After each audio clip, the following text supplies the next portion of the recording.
Sur l'île d'Anjouan, dans cet archipel des Comores, le village de Kangani est la dernière étape pour les Comoriens ou des migrants africains avant la traversée de l'océan vers la France, c'est-à-dire vers l'île de Mayotte. Youssouf a longtemps été un passeur, entre 400 et 500 € la traversée pour chaque personne embarquée. 70 km sur une mer capricieuse avant d'atteindre Mayotte. Mais les embarcations destinées aux candidats à l'exil n'ont pas bougé de cette plage depuis plusieurs jours. La première cause, des contrôles en mer plus stricts et la restriction du droit du sol. Youssouf, sur ce dernier point, est directement concerné.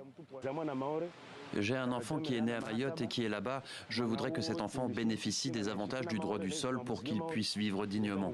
Si cette disposition est votée, le fait de naître à Mayotte ne permettrait plus aux enfants de parents étrangers d'acquérir la nationalité française, ce qui veut dire plus de titres de séjour. Nous, les Comoriens, nous vivons grâce à Mayotte, puisque Mayotte est française.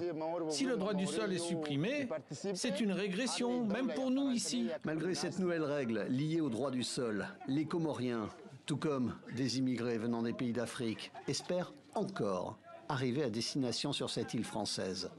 Dans la commune de Moya, toujours sur cette île d'Anjouan, la destination de Mayotte reste à ce jour un ouf de soulagement. Mayotte est devenu un lieu de soulagement pour la jeunesse comorienne. Donc nous, on ne peut pas arrêter là. Les Mahorais ne peuvent pas arrêter ça. La République française ne peut pas arrêter ça, même si Darmanin propose pas de mur dans l'océan, mais un véritable mur administratif qui alourdit l'atmosphère ici, dans les rues des villes de cette île, au large de Mayotte. Une île dont les habitants, depuis quelques jours, ont décidé d'afficher leur inquiétude et leur colère.